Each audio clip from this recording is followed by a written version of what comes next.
Hello friends, आज की video में हम शून्य ज्ञात करना सीखेंगे। ठीक है, देखिए क्वेश्चन क्या है। क्वेश्चन है निम्नलिखित द्विघात बहुपद को ग्राफ पर निरूपित कीजिए तथा उसका शून्य भी ज्ञात कीजिए। ठीक है, देखिए ये हमारा बहुपद है।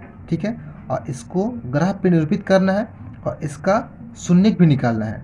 ठीक है, तो चलिए देखते हैं इसको ग्राफ पे कैसे निरूपित किया जाता है और शून्य कैसे देखा जाता है। ठीक है, चलिए तो इस ग्राफ को मैंने पहले ही बना लिया है। ठीक है, अब समझते हैं इस ग्राफ को बनाते कैसे। देखिए ये हमारा बहुपद है। ठीक है, तो सबसे पहले हम क्या करेंगे कि x का मान हम मानते हैं। ठीक है, और इसका मान कैसे मानते हैं, इसका मान हम माइनस से लेके जीरो सहित प्लस तक मानते हैं। जैसे कि -3, -2, -1, 0, +1, 2, 3, 4 ऐसे मानेंगे। ठीक है, और इस x का मान को हम इस बहुपद में रखेंगे। ठीक है, इसके बाद से यहाँ से y का मान निकालेंगे और इसके सामने हम रखेंगे। ठीक है, इस x का मान जो है ना, इसके सामने हम y का मान रखेंगे।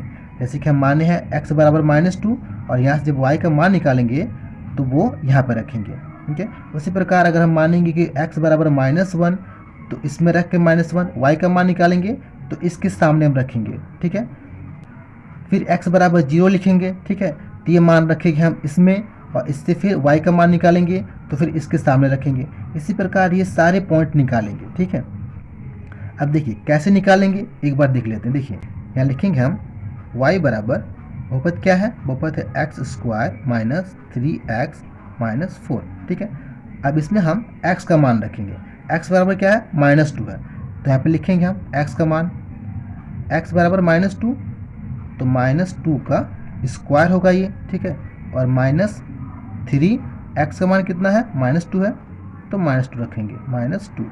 ठीक है, और ये -4। अब इसको हल करेंगे तो क्या होगा, ये हो जाएगा -2 का स्क्वायर कितना होता है, +4। ठीक है, और माइनस देखिए ये -3 का -2 में गुणा है तो माइनस माइनस क्या हो जाएगा, प्लस हो जाएगा।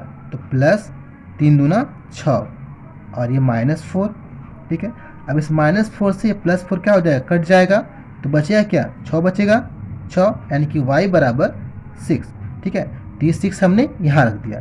ठीक है, इसी प्रकार क्या करेंगे, ये सारे मान को हम इसमें रख के और इस सारे मान को निकालेंगे। ठीक है, समझ गए। अब देखिए जब ये सारे मान निकल जाएंगे तो इन मानों को हम इस ग्राफ में निरूपित करेंगे। कैसे, देखिए ये हमारा x अक्ष होता है और ये होता है y अक्ष। ठीक है, तो ये हमारा मूल बिंदु होता है। यहाँ पे x और y दोनों क्या होते हैं, 0 होता है।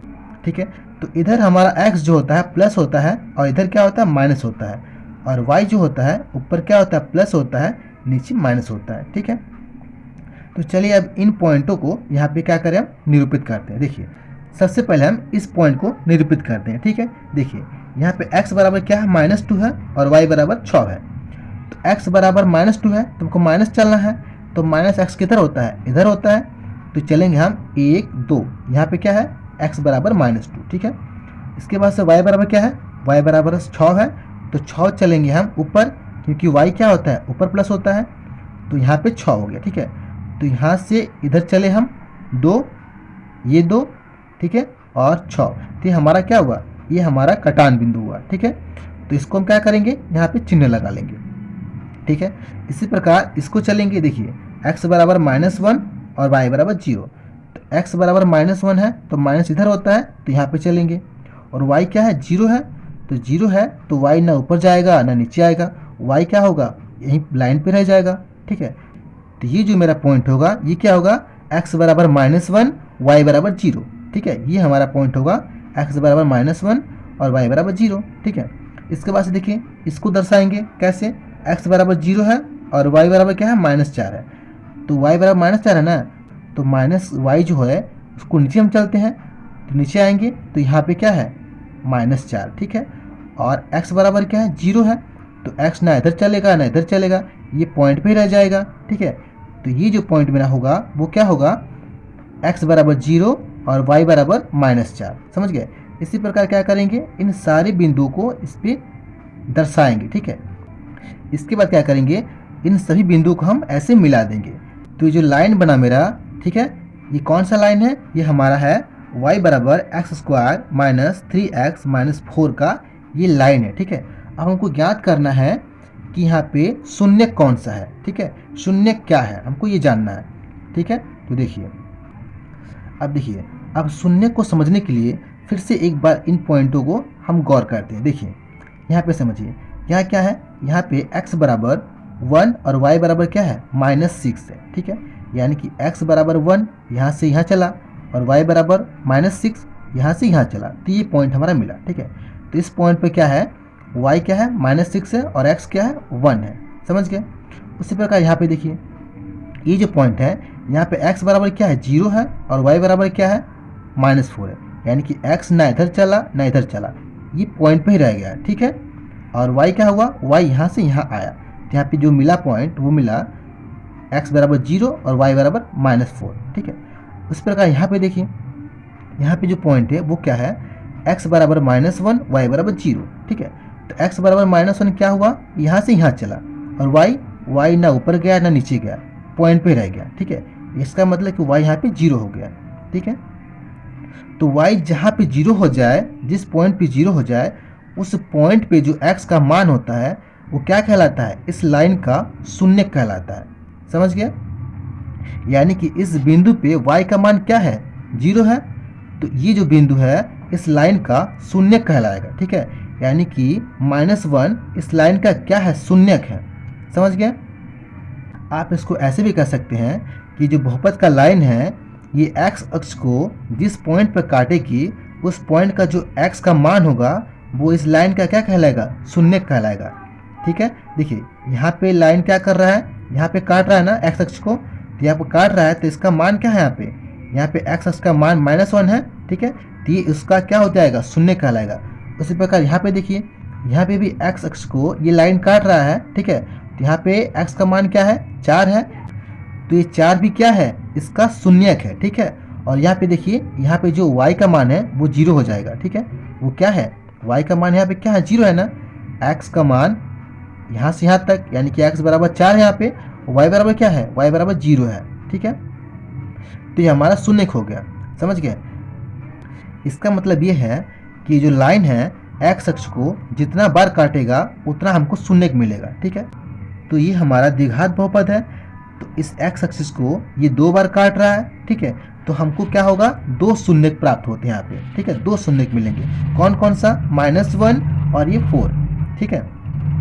आप ये भी कह सकते हैं कि x का वो मान जो बहुपद में रखने पे बहुपद का मान शून्य कर दे वो हमारा शून्य कहलाता है। जैसे देखिए, ये x बराबर -1 अगर इस बहुपद में रखें तो हमारा y बराबर क्या हो जाएगा, शून्य हो जाएगा। देखिए -1 रखे हैं तो हमारा y का मान शून्य हो गया, तो ये हमारा एक शून्यक है। और यहाँ पे देखिए, ये भी यहाँ पे कटान बिंदु है, ठीक है। यहाँ पे भी y का मान 0 है, तो ये जो 4 है ये हमारा शून्यक हो गया, ठीक है। तो ये जब रखेंगे हम इस बहुपद में तो हमें क्या मिलेगा, 0 मिलेगा। देखिए x बराबर 4 पे क्या है, y का मान 0 हो गया, ठीक है। तो हमारे 2 शून्यक हो गए, ठीक है, ठीक है। तो इसलिए हम लिखेंगे यहाँ पे, चूँकि बहुपद x² -4x -4 x अक्ष को बिंदु -1 0 तथा 4 0 पर काट रहा है, अतः x बराबर -1 4 शून्यक है, ठीक है। तो आप ये ग्राफिक विधि समझ गए। अब देखिए, अगर हम इसको गुणनखंड विधि से हल करें तो भी हमारा जो शून्यक है ना वो -1 और 4 ही प्राप्त होगा। देखिए ये जो हमारा बहुपद है, अगर इसको हम यहाँ से गुणनखंड विधि से हल करें, यानी कि इसका हल निकालें, तो हमको क्या प्राप्त होगा, -1 और 4 प्राप्त होगा। देखिए इसको हम कैसे हल करेंगे, देखिए इसको हम 2 भागों में तोड़ेंगे। कैसे, देखिए यहाँ पे ये x², ठीक है, इसको जब तोड़ेंगे तो हो जाएगा -4x ये प्लस x -4, ठीक है। अब क्या करेंगे, इन दोनों में से कॉमन लेंगे, तो x कॉमन लिया, क्या बचा, x -4 बचा, और ये प्लस इन दोनों में कॉमन क्या है 1, तो बचेगा क्या, x -4, ठीक है।